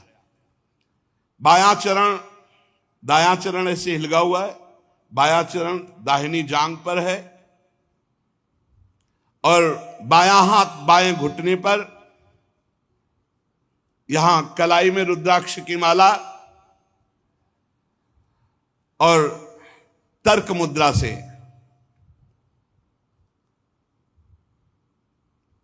भगवान शिव ऐसे बाएं, इसमें बायां पैर दाहिनी जांग पे, दाहिना चरण हिलिग रहा है। और योग पट्ट कहते हैं काठ की बनी हुई टहनी, टेकनी जिसमें ऐसे वो ऐसे दाहिनी तरफ लगी हुई। बड़े बड़े देवता, मननशील मुनि, बड़े बड़े लोकपाल सब हाथ जोड़े खड़े हैं। ऐसी मुद्रा में उपदेश कर रहे हैं। यहां रुद्राक्ष की माला, ज्ञान मुद्रा, आशीष मुद्रा, अर्धनेत्र खुले हुए, बाएं चरण को दाहिनी जांग पर और दाहिना चरण हिलगा हुआ, वो ऐसा अद्भुत गौरवर्ण स्वरूप, यही ध्यान का विषय था।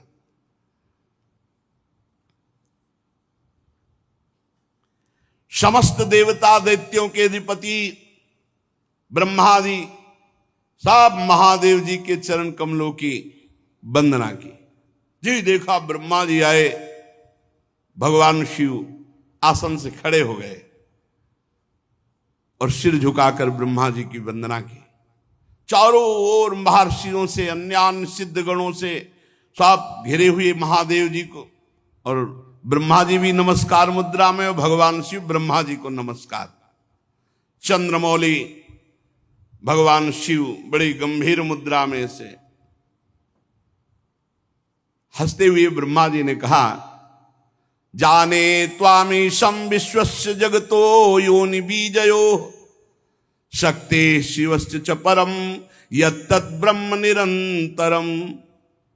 मैं जानता हूं स्वामी, आप संपूर्ण जगत के रचयिता है, पालन करता है और संहार करता है। ब्रह्मा जी कह रहे हैं विश्व की योनि शक्ति और विश्व के पुरुष शिव स्वरूप आप ही पर ब्रह्म है, आपसे ही संपूर्ण सृष्टि प्रकट होती है, शिव और शक्ति से। भगवान आप शिव शक्ति से संपूर्ण लीला करते हुए इस जगत को मकड़ी के जाले के समान प्रकट करते हैं, इसी पर खेलते हैं।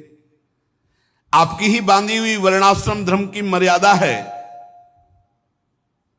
महामंगल में महेश्वर जो आपकी आराधना करते हैं वो स्वर्ग चाहे तो स्वर्ग, मोक्ष चाहे तो मोक्ष, धन चाहे तो धन, जो चाहे आप प्रदान करते हैं। महानुभाव, हम सब आपको प्रणाम करते हैं, अपने आप को आपके चरणों में समर्पित करते हैं। प्रभु, ये पशु स्वभाव वाले लोगों की गलती पर आप क्रोध न कीजिए। प्रभु आप कृपा कीजिए। ये देहाभिमानी लोग, इनकी नियत अच्छी नहीं होती। ये दूसरों की उन्नति देखकर रात दिन कूढ़ा करते हैं और बड़े मर्म भेदी अज्ञानी दुर्वचन बोलते रहते हैं। प्रभु आप जैसे महापुरुषों को इनको दंड देना उचित ही है, पर अब शांत हो जाइए। प्रभु ये अज्ञान के द्वारा मारे हुए हैं। देवाधिदेव भगवान आप प्रसन्न होइए। ब्रह्मा जी ने, समस्त देवताओं ने बड़ी प्रार्थना की। कहा प्रभु यदि आप प्रसन्न हैं तो भग देवता के नेत्र फोड़ दिए गए, उनके नेत्र मिल जाएं। भृगु जी की दाढ़ी जम आवे, जिन जिन के दांत मुंह आंख सब तोड़े गए हैं, सब देवता सबके अंग ठीक हो जाएं। रुद्रदेव जो जहां घायल हुआ है, जो जहां मारा गया है, वो वहीं से जी जाए, उसके अंग जग जाएं। और प्रभु अब कृपा करो, जजमान भी जिंदा होना चाहिए, यज्ञ भी पूरी होनी चाहिए। महादेव जी ने कहा मैं किसी पर नाराज नहीं होता हूं। देखो भगवान शिव ने कहा मैं किसी पर नाराज नहीं होता हूं।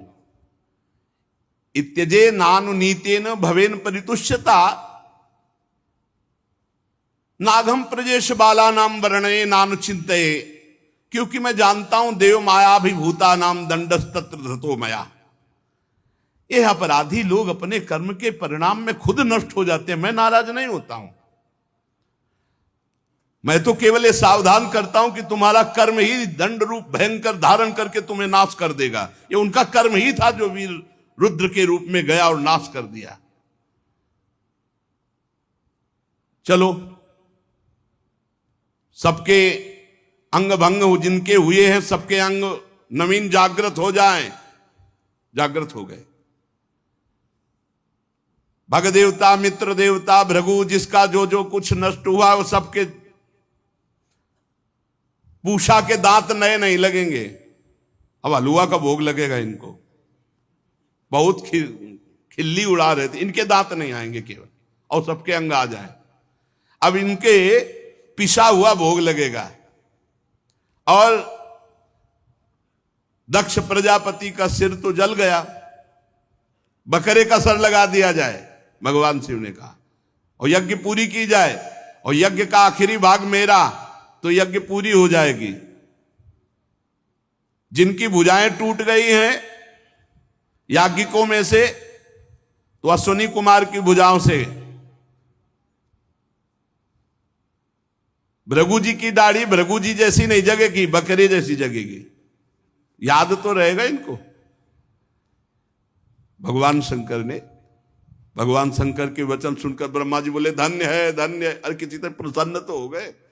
धन्य नहीं तो दोबारा तीसरा नेत्र खोल देते तो लोक और लोकपाल सब भस्म हो जाते। शिव है शिव, जो इनको जानते नहीं है उसे बोले भगवान शंकर। भगवान शंकर अपने में आ जाए तो कोई है ही नहीं, कोई है नहीं, कोई नहीं है मगर अपने भोले हैं, भोले हैं, बस इतनी बात समझो। इसीलिए इनकी कृपा से ही सब कुछ प्राप्त होता है। हरि की प्रसन्नता, हरि की भक्ति, हरि का प्रेम। आप जानते हो राधा वल्लभ जी कौन है? इन्हीं की आत्मा है, इन्हीं से प्रकट हुए हैं, इन्हीं से प्रकट हुए। भगवान शिव है।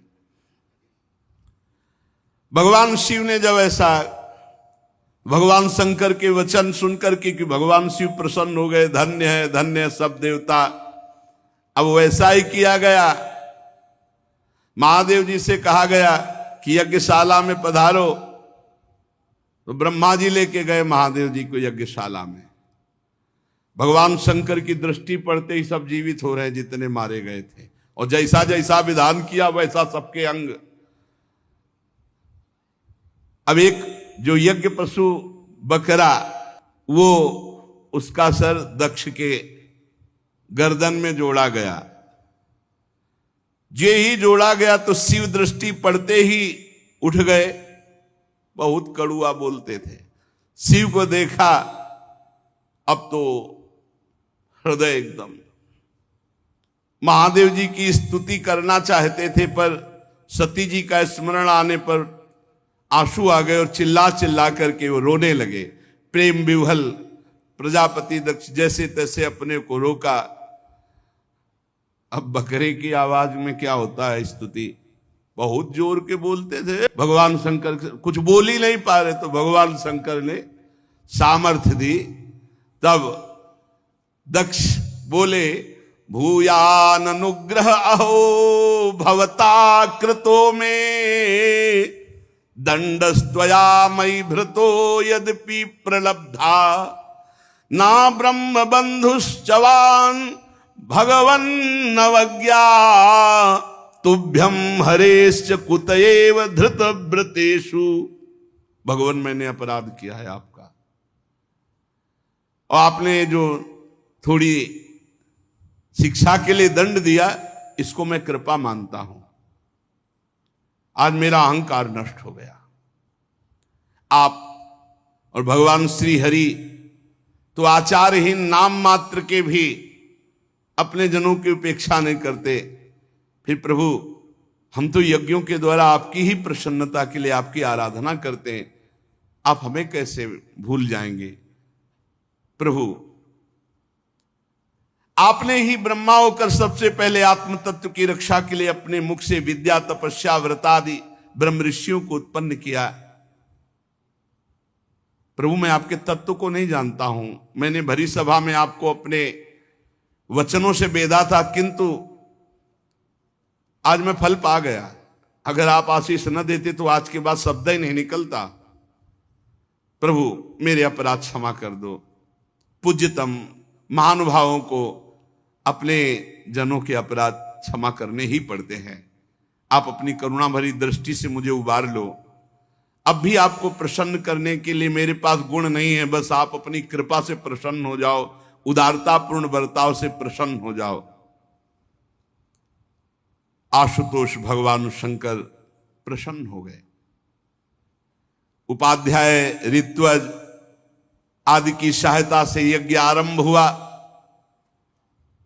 ब्राह्मणों ने मंत्रों के द्वारा पूरी सब पवित्रता की, फिर यज्ञ प्रारंभ की, और फिर भगवान का आवाहन किया। पहले यज्ञ में न तो ब्रह्मा जी आए थे न भगवान आए थे। जब भगवान शंकर पधारे तो आवाहन जो ही किया, तो उसी समय श्याम वर्ण, कमर में सुवर्ण की करधनी, पीतांबर धारण की, अनंत सूर्यों के समान दीदीप्यमान मुख कमल, नीली अलकावली कांतिमय कुंडलों से शोभायमान, और शंख चक्र बाण धनुष गदा खड्ग ढाल भगवान 8 भुजा धारण किए हुए वहां प्रकट हुए। हृदय में श्रीवत्स का चिन्ह सुंदर बनमाला, उदार हास लीला में कटाक्ष आनंद मगन करते हुए आसपास सहस्त्रों पार्षद प्रकट हो गए, जो चंवर ढुला रहे हैं, कोई छत्र लिए है, भगवान पधारे। ये देख करके ब्रह्मा जी, महादेव जी, देवराज इंद्र, सब ऋषि आनंदित हो गए और भगवान को प्रणाम किया। सबकी जिह्वा लड़खड़ा रही थी, भगवान के तेज के सामने कोई बोलने में समर्थ नहीं हो रहा था। ब्रह्मा जी की भी मति काम नहीं कर रही थी, ऐसा भगवान का दिव्य रूप। दक्ष ने, ऋत्विजों ने, सदस्यों ने, भगवान शंकर ने, भृगु जी ने, ब्रह्मा जी ने, इंद्र ने, याज्ञिकों ने, ऋषियों ने, सिद्धों ने, यज्ञ पत्नियों ने, लोकपालों ने, योगेश्वरों ने और ब्रह्म स्वरूप वेद मूर्तिमान होकर के, फिर अग्निदेव मूर्तिमान होकर समस्त देवताओं ने, गंधर्वों ने, विद्याधरों ने और ब्राह्मणों ने, सबने भगवान की अलग अलग स्तुति की। श्री भगवान ने कहा, ध्यान से सब लोग सुन लो।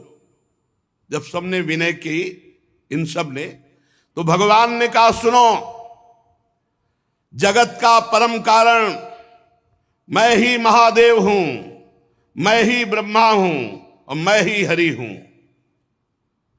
उपाधि शून्य। हे विप्रवरो, तुम मेरी इस बात को स्वीकार करो कि जो मोरे ब्रह्मा, विष्णु और शंकर इन तीन रूपों में थोड़ा भी भेद देखता है और किसी का भी अपमान करता है, वो कभी सुरक्षित नहीं रह सकता। भगवान कह रहे, अहम ब्रह्मा च सर्वश्च जगतः कारणम परम आत्मेश्वर उपदृष्टा स्वयं दृग विशेषण आत्ममायाम समाविश्य सोहम गुणमयीम द्विज सृजन रक्षण हरन विश्वम दध्रे संज्ञाम क्रियोचिताम। सृजन करना ब्रह्मा रूप से, रक्षा करना विष्णु रूप से और विनाश करना शिव रूप से, मैं इन क्रियाओं को स्वीकार कर तीन रूपों में प्रकट हुआ हूं। इसलिए हम तीनों में कभी कोई भेद न करे। मैं परब्रह्म हूं। जो अज्ञानी पुरुष है वो मुझ ब्रह्मा, रुद्र और हरि इन रूपों को अलग अलग करके देखता है। बहुत ध्यान से सुने। जो हरि उपासक है शिव निंदा न करें, जो शिव उपासक है हरि निंदा न करें, नहीं दोनों को कुछ नहीं मिलेगा, बस परिणाम में दुख ही मिलेगा। जैसे सिर, हाथ और पैर अपने बराबर प्यारे होते हैं, अपने ही अंग होते हैं, ऐसे ही मैं चराचर जगत के रूप में भी हूं। हम ब्रह्मा, विष्णु, महेश्वर तीनों स्वरूपता एक ही है।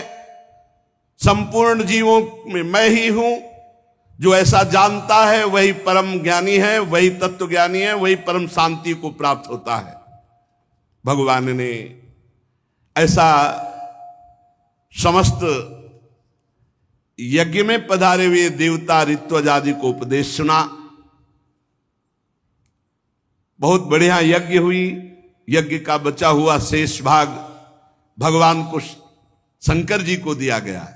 इधर एवं दाक्षायणी हित्वा सती पूर्व कलेवरम यज्ञे हिमवता क्षेत्रे मेना या मित सुश्रुम। जिस समय सती जी शरीर त्याग रही थी तो केवल भगवान शंकर का चिंतन था, तो शरीर त्याग कर हिमालय की पत्नी मेना के गर्भ से जन्म लिया। अंबाजी ने जो सती स्वरूप से थी, वो अपना शरीर जब पूरा किया तो हिमालय के यहां सती मरत हरि सन बरु मांगा, जन्म जन्म शिव पद अनुरागा। तेहि कारण हिम गिरि गृह जाई, जन्मी पार्वती तनु पाई। अपना शरीर छोड़ते समय अंबा ने भगवान शिव का चिंतन किया था और ये बात कही थी कि जन्म जन्म भगवान शिव हमारे पति हों। हिमांचल के घर में पार्वती के रूप में माता जी ने जन्म लिया।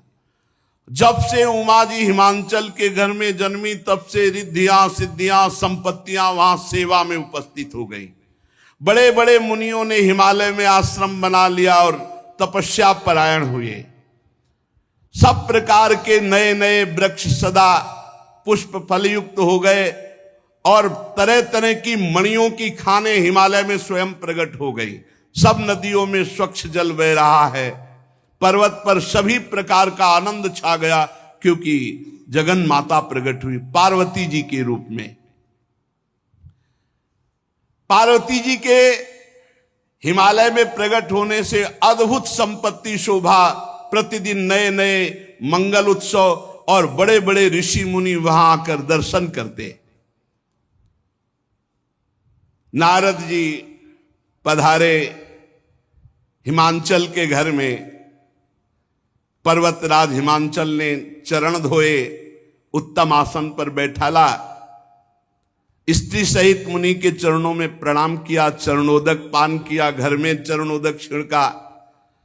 हिमांचल ने कहा हमारा बड़ा सौभाग्य है प्रभु आप पधारे, और प्रभु आपकी कृपा से एक तेजोमयी दिव्य पुत्री प्रकट हुई है। त्रिकालज्ञ सर्वज्ञ तुम, गति सर्वत्र तुम्हारी, कहो सुता के दोष गुण मुनिवर हृदय विचार। लाके पार्वती जी को, पार्वती जी के गुरु है नारद जी। नारद जी के सामने जगन माता अंबा जी को, जो अभी बहुत छोटी स्वरूप में है, कन्या रूप में, प्रणाम करवाया। महाराज आप त्रिकालज्ञ हैं, सर्वज्ञ हैं, आप बताइए इस कन्या के भाग्य रेखा में क्या है। नारद मुनि ने देखा मन से, वो तो जान ही रहे हैं कि शिव प्रिया है। तुम्हारी कन्या सब गुणों की खान है, स्वभाव से सुंदर सुशील और बहुत ज्ञान समुद्र है। लक्षण विचार के कहा इनका नाम उमा, अंबिका, भवानी ऐसे नामों से पुकारी जाएंगी। ये बड़े शुभ लक्षण हैं। और महाराज ये पति को बहुत प्यारी होंगी और इनके पति अचल अविनाशी सुहाग, बड़ा यश फैलेगा आपका सारे जगत में। इससे बढ़कर कोई पूज्य नहीं होगा। जो इसका पूजन करेंगे वो जो कामना करेंगे वो प्राप्त कर लेंगे। देवी है, आद्या शक्ति।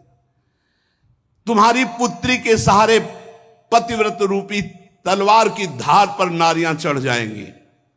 पर्वतराज क्या वर्णन करें तुम्हारी कन्या के भाग्य। हाँ, आप कुछ दो चार अवगुण दिखाई दे रहे हैं। सावधान हो गए हिमालय। आपने सब सद्गुण वर्णन किए, आपने कहा अवगुण। अवगुण क्या है? बोले ध्यान देकर सुनो। अगुण अमान, मातु पीतु हीना, उदासीन सब संशय छीना, जोगी जटिल अकाम मन, नगन अमंगल वेश, अस स्वामी यही का मिली, परिहस्त असिरेख। और तो सब ठीक है। इसका जो पति होगा गुणहीन, गुणहीन का मतलब त्रिगुणातीत, सतोगुण रजोगुण तमोगुण से परे, मानहीन अर्थात आत्मस्वरूप, माता पिता विहीन। इनके कोई माता पिता नहीं, इनके कौन माता? जगत के माता पिता तो आप है। और उदासीन, किसी से मतलब नहीं, और लापरवाह, परम स्वतंत्र, बेपरवाह, जोगी, जटाधारी, काम है ही नहीं हृदय में, दिगंबर रहते हैं, कभी बागंबर धारण कर लेते हैं। बस एक ही कमी है, पति ऐसा मिलेगा, और तो सब ठीक है। नारद जी की वाणी सुन करके सखियों को और उमा जी को, मैना और हिमांचल को सबको आंसू आ गए, लेकिन अलग अलग भाव में। हिमांचल और मैना जी के आंसू आ गए, इतनी सुंदर पुत्री, ओ ऐसा विधाता की बुद्धि खराब, ऐसा वर निकली, और उनके आंसू आ गए। सखियों का हमारी सखी इतनी सुंदर, ऐसा पति। और उमा जी के आए कि जिनको मैं चाह रही थी, ये सारे लक्षण उन्हीं में है, ये सारे लक्षण उन्हीं में है, अर्थात वो मुझे प्रभु शिव ही वर रूप में मिलेगी। लेकिन कहा किसी से कुछ नहीं, सबके आंसू आ रहे, दशा अलग अलग है चिंतन की। सखियां पार्वती जी की तरफ देख रही कि इतना सुंदर रूप, त्रिभुवन त्रिपुर सुंदरी है माता जी, और पति ऐसा, कहने जोगी जटिल अकाम मन नगन अमंगल वेश, अस्वामी यही का मिली परी हस्तरेख। किसी की समझ में नहीं आ रहा, मानो हाथ जोड़कर हिमवान कह रहे कि कोई अनुष्ठान कुछ ऐसा जिससे ये रेखा बदल जाए, पति ऐसा ना हो मिले। देव ऋषि जी कह रहे नहीं, भाग्य रेखा तो वैसे ही भाग्य रेखा है, और हम जो जो आपको कह रहे हैं हमारी बात कभी झूठी नहीं हो सकती, आप याद रखना। हिमवान, मैना, चतुर सखियां सब चिंतित हो गई। कहा मुनीस हिमवंत सुन जो विधि लिखा लीलार, देव दनुज नर नाग मुनि को न मेट निहार। सुन लो भाई, जंतुर बंधवाने और नाना प्रकार के छूछा, सुन लो, भजन करो, भजन, भगवान का नाम जप करो, इस चक्कर में मत फंसो। कहा मुनीस हिमवंत सुनु जो विधि लिखा लीलार, देव दनुज नर नाग मुनि को न मेट निहार। ये मारे घूम रहे,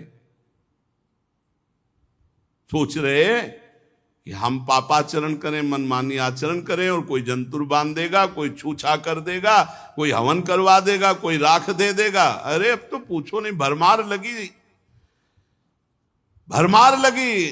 कहे मुनीश हिमवंत सुनु जो विधि लिखा लीलार, देव दनुज नर नाग मुनि को न मेट निहार।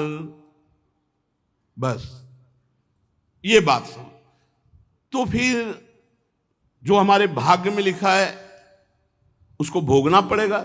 गीता में भगवान कह रहे अवश्य में भोक्तव्यम कृतम कर्म शुभाशुभम, कोई उपाय नहीं। बोले है, तदपि एक मैं कहूं उपाई, होई करे जो दैव सहाई। क्या?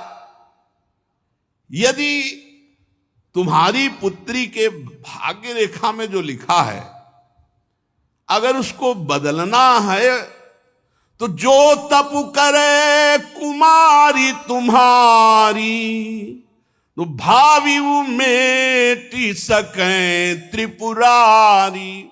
एक उपाय, और ये हम सदैव कहते रहे, भजन और तपस्या में इतनी सामर्थ्य, उसे नष्ट किया जा सकता है प्रारब्ध को, पर अगर उसको नष्ट करने की कोशिश करे तो भगवत प्राप्ति रुक जाएगी। इसलिए बड़े बड़े संत भजन के प्रताप से भारी दुखों को सहकर और भगवान को प्राप्त हुए बड़े बड़े संतों को देखा, जिनके संकल्प में अमोघ सामर्थ्य। 8-8 घंटे गंगा जी में खड़े होकर भजन करते, कछुआ ने काटा, घाव बना, कुछ दिन बाद कीड़ा पड़े, पूरे पैर में कीड़ा पड़ गए, पधार गए। सामर्थ्य इतनी की एक इतनी बड़े मटके में छोटे से, और पंजीरी लाखों को बांट दे तो पंजीरी खत्म न हो। पंजीरी बाबा उनके कहते, एक से एक बरगदिया बाबा, कितने सिद्धों की बात बताएं। देव दनुज नर नाग मुनि को न मेटनहार। एक उपाय, जो तप करे तुम्हारी कुमारी, भावियों मेट सके त्रिपुरारी। अगर तपस्या की जाए, भजन किया जाए तो मिटाया जा सकता है, पर उसको मिटाने में लगो तो भगवत प्राप्ति में बाधा हो जाएगी। इसलिए भगवान वशिष्ठ जी इतने बड़े महापुरुष हैं, वो कह रहे सुनहु भरत भावी प्रबल, भावी प्रबल बिलख कहो मुनिनाथ, हानि लाभ जीवन मरण जस अपजस विधि हाथ। हमें तो समझ में नहीं आया तक, आज तक नहीं समझ में आया। अरे भैया, यहां अंबा के लिए कह रहे, जो तप करे कुमारी तुम्हारी भावी उमेट सके त्रिपुरा। तपस्या भजन, आपने पाप किया है तो आपको तप करना होगा, आपको भजन करना होगा, आपको प्रभु की शरण में जाना होगा। इसके सिवा हमने आज तक शास्त्रों में उपाय नहीं पाया। ये जो कुछ ऐसा है, या तो तुक्का लग जाता है, किसी का पुण्य बल से ठीक हो गया तो तुक्का लग गया, और नहीं तो भाई हमारी मान्यता में नहीं है। हमारी मान्यता, शास्त्र की मान्यता, संतों की मान्यता नहीं है। बड़े बड़े सिद्धों को देखा है अपने शरीर में भोग भोगते हुए, जिनमें इतनी सामर्थ्य है। पूज्य बाबा उड़िया बाबा और हरि बाबा गए, 108 गोपाल शास्त्र नाम और गिरिराज जी की 3 परिक्रमा लगाते थे। 108 गोपाल शास्त्र नाम का पाठ और गिरिराज जी की 3 परिक्रमा, और लकवा मार गया, पैरालिसिस कहते। तो उस गए बाबा और कहा कि अरे बाबा क्या आप लीला कर रहे हो, आप संकल्प करो तो भारत का पूरा ये पैरालिसिस खत्म हो जाए। आप, उन्होंने कहा ब्रह्मास्त्र का प्रयोग बाबा मच्छर मारने के लिए नहीं होता, और आप हमारी परीक्षा के लिए ऐसा कह रहे हो, आप भी ऐसा नहीं करोगे। तो हंस दिए। अरे भजन का प्रयोग रोग नष्ट करने के लिए नहीं, ये तो भवरोग नष्ट करने के लिए। जाहि जिसके जानने के बाद, जिसके पाने के बाद कुछ पाना बाकी ना रह जाए, वो भजन का प्रयोग है। जा सुनाम भव भेषा झरन घोर त्रिशूल, जिनका नाम इस भवरोग की औषधि। इसलिए भ्रमित मत हो, भगवान का नाम जप करते हुए जो दुख मिले उनको सह जाओ। भगवान के लीला चरित्रों का गायन करो, श्रवण करो, जिससे इसी जन्म में भगवत प्राप्ति हो जाए। माता जी की शेष चर्चा आगे। श्री राधा वल्लभ लाल।